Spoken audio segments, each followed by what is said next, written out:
Yo, what's up YouTube? Welcome back to Tay TV. In my video, I will be reacting to Broly vs Vegeta rematch. Goku learns about Beast Gohan, Dragon Ball Super manga. Now, I'm excited.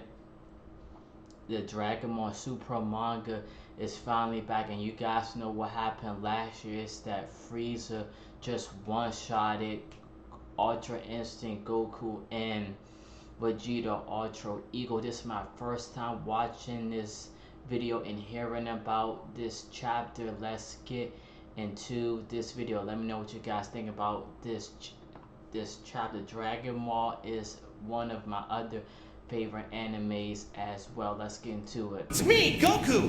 Don't forget to subscribe to Unreal and Gaming.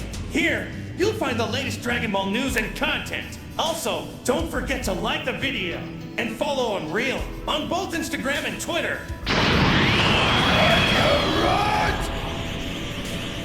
You, Kakarot, you will be the first to turn on notifications. And give this video a like right now, or else I'll destroy you!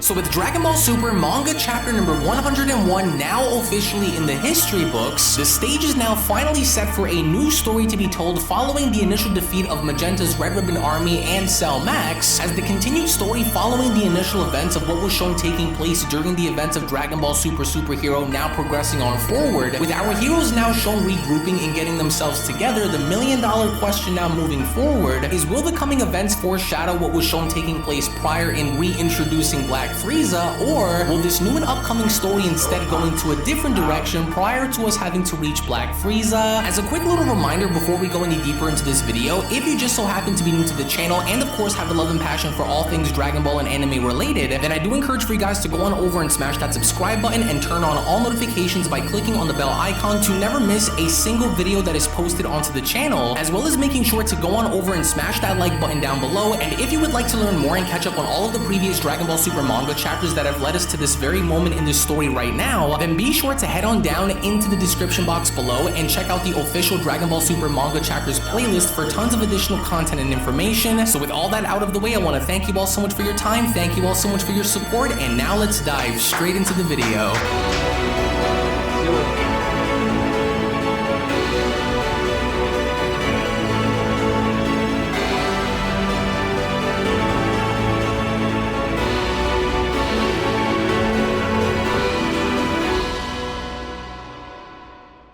As we kick off Dragon Ball Super manga chapter number 101, as we now make our way on over into a modern city, as surprisingly enough, with both number 15 and Carmine still shown being alive and driving through the city, it was very obvious by now on what they were looking to do and of course what their sole motive was going to be, as number 15 went on to then chime in, President Magenta's funeral was kinda low-key considering on how much of a big shot tycoon he was. Well, the police might have come sniffing around if it had been an elaborate affair, Carmine responds, and so we can't have that. With 15 responding, Carmine, sir, the Red Ribbon Army is really finished, huh? The secret base got blown to bits and most of the troops are in the wind, with Carmine responding, yes, but the funds and the resources remain. Hang on, you're not gonna bring the army back again, are you? 15 asks, with Carmine responding, well, it wouldn't do much good with those ferocious fighters waiting to pounce. But what I want to know is what drives those accursed monsters, and how they vex me. So it was King Piccolo and Son Gohan who took down Cell Max in the end, right? 15 went on to ask, with Carmine responding, well, we made ourselves scarce before Cell Max came to life, and so we didn't witness his end with our very own eyes, but assuming that it was those two who triggered his detonation, then we can safely say that so as long as they live, the army cannot be revived. To which, interestingly enough, as number 15 and Carmine remained in traffic, it was only upon them having to look out and seeing something very extraordinary happen before them, with neither of the two happening to believe as to what they were seeing happen before them, as what they just so happened to have been witnessing was none other than Saiyaman X1 and Saiyaman X2 Goten and Trunks being shown getting into action and punching around and coming in between a bunch of bank robbers from stealing money from a bank and having to prevent them from leaving, which just so coincidentally have happened to garner Carmine's attention, and even having to prompt Carmine in exiting his vehicle to see this, because as Carmine was carefully having to observe as to what was taking place before him, Goten and Trunks by no means were in any sort of trouble in taking their superhero roles once again very seriously, and not only going as far as to demonstrate speed, skill, strength, and of course professionalism, but Assalamu alaikum wa rahmatullahi wa barakatuh. Guys, this is an urgent crisis.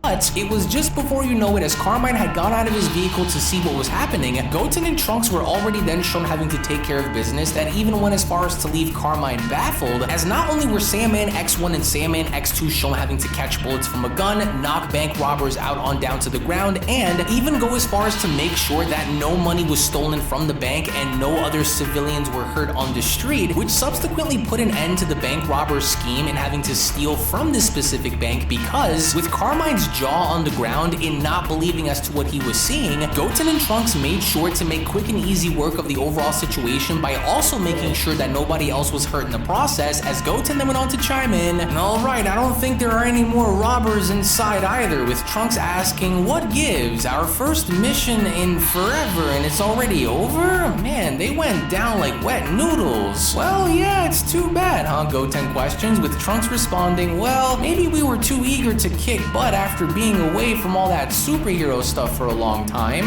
"Did you just see those two in action?" Carmine went on to question. "What absurd strength. Could they be the solution?" As Goten and Trunks were from there shown having to hand on over the money to the cops, with Carmine creeping up behind them, in which with Carmine trying to do his best in not having to blow his cover, was when Carmine then went on to respond, "Might we have a little chat over maybe a nice pizza perhaps?" In which that was where everyone was later then having to be shown going, because with Goten and Trunks then being shown eating pizza was when Trunks went on to then question, "So you want us to beat up some nasty bad guy, mister?" "Oh yes, indeed. What do you say? I'll pay any price." "Well, we don't need your money, but any thoughts, X2? It doesn't sound like a particularly heroic mission," Goten responds. "Yeah, I'm thinking the same thing," Trunks chimes in. "The thing is, we help people that are in trouble, mister, you know?" "No, of course. I see," Carmine responds. "Well, you two must be scared of this foe, but it's okay, for you play the part of valiant heroes, but you won't dare face anyone out of your league. Do I have that right?" In which Carmine knew that this was going to be their trigger, as Carmine then went on to chime back in, "As alas, even when this villain that I speak of is a threat to all..." "Alright, listen," Mr. Trunks went on to stand up. "Nobody out there is a threat to us, you got that? And we don't run scared, okay?" No, don't trouble yourselves," Carmine responds. "You're loath to risk your lives, I get it." "Well, I don't really think that you get how amazing we are," Goten responds. "Yeah, you need us to prove it, then fine. Who is this evildoer that we're gonna be dealing with?" Trunks went on to then continue. "Well, rumor has it that he and his dastardly allies are plotting world domination." "A major player?" Goten went on to then question. "Well, yes, as major as they come, and this shadowy figure has concealed his very existence." "Interesting," Trunks responds. "Well, maybe I could now show off on how awesome I am."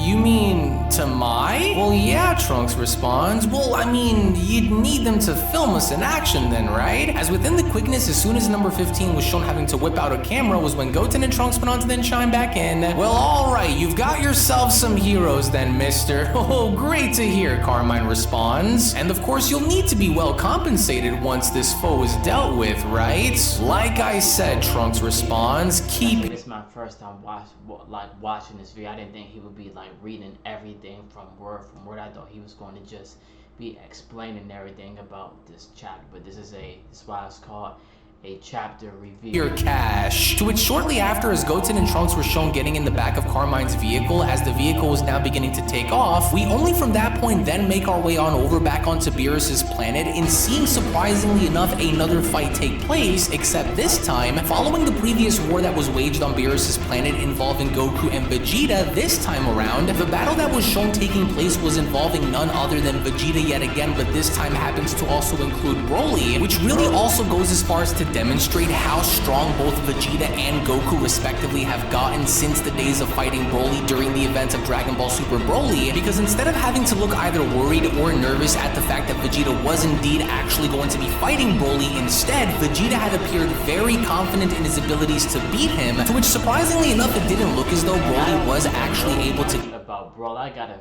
figure out more about Broly's character.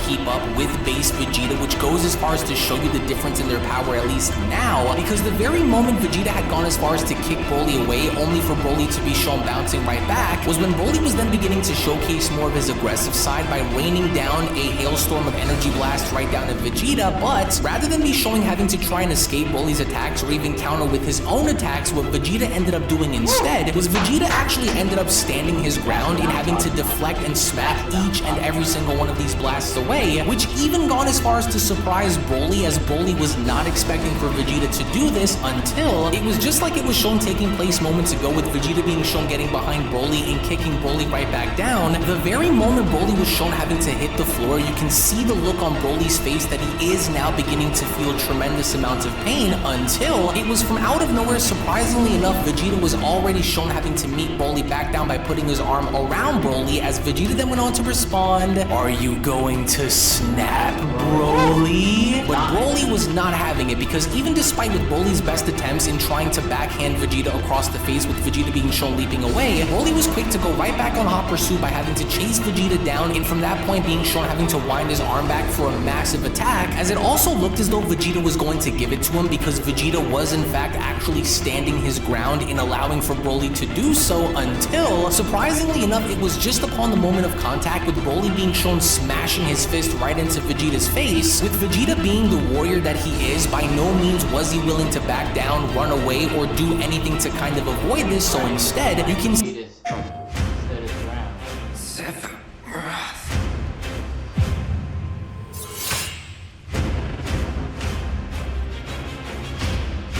see his body begin to buckle under the sheer force that Broly had delivered in punching Vegeta square in the face, so much so that even blood was beginning to drip down from Vegeta's face and down onto the ground, until Vegeta was then shown having to smile, which is a clear indicator of Vegeta's ruthless ultra ego nature, given the fact that this was the exact smile that Vegeta had upon even having to fight Granola, as this bloody smile by and large was the last thing that even Broly himself had expected to see, because even despite the fact that with Vegeta being shown now having to open his eyes and anger isn't a bad thing. Rage is the source of a Saiyan's power.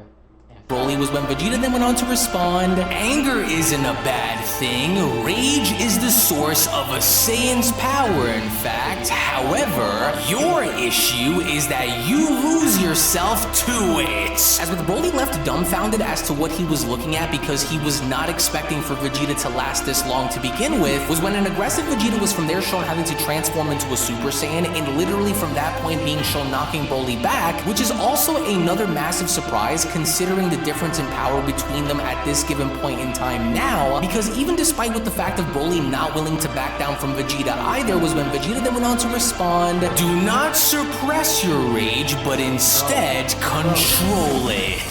To where with Vegeta seconds later being shown having to dash towards Broly and attacking him, and also being showcased to be more of the aggressor in this battle between them, was when Vegeta was now clearly shown having to hold the upper hand, and from that point also being shown having to uppercut Broly in the stomach, so much so, mind you, to the point where Broly was now beginning to feel even more pain than how he was shown feeling before, which only had gone as far as to add more fuel onto the fire in showcasing Broly being more aggressive and more angry than how he was shown being before. None of this had seemed to have bothered Vegeta, even despite with the fact that Broly kept coming in and trying to attack him, was when Vegeta then went on to respond, "What's the matter? Can you not wield your full might out of fear that you'll snap?" Which to no avail, because even with Broly attempting to attack Vegeta in the sky with Whis and Goku having to oversee this was when Goku then went on to chime in, "Oh man, Broly looks like he's about to go nuts again. He's gotta work on that," with Whis questioning, "Is that how it seems?" No, he's changed a bit. Which it almost now looks as though Whis was onto something, because even with despite Broly being shown chasing Vegeta, Vegeta seemed as though he wanted to play the evasive game by seeing what Broly was going to do as a means of a response, but even despite with Broly being as big as he was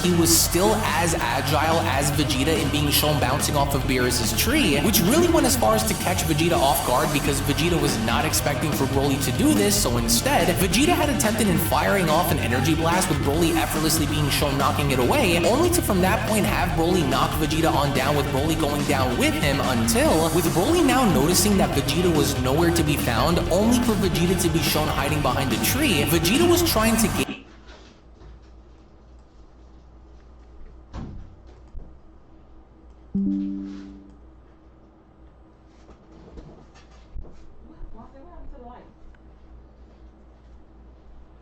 It should be working.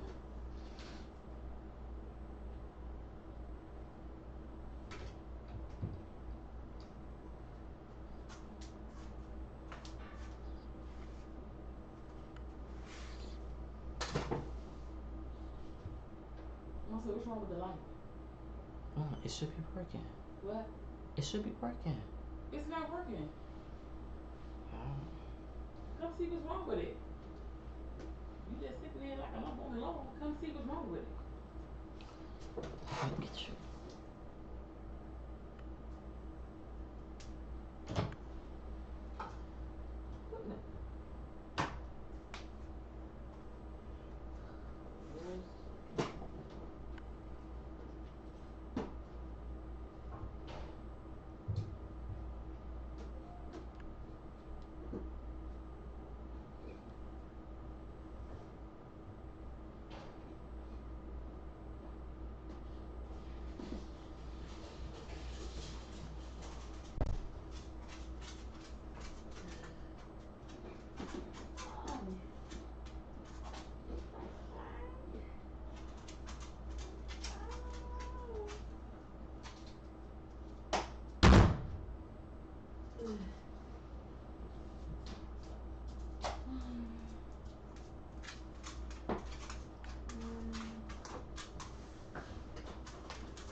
Pinky, go.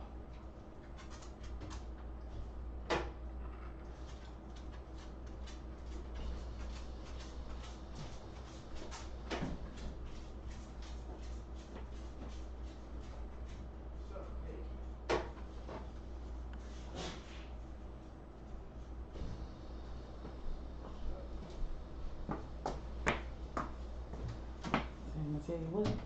I better keep this room vacuumed. You don't have no choice. Stay in here.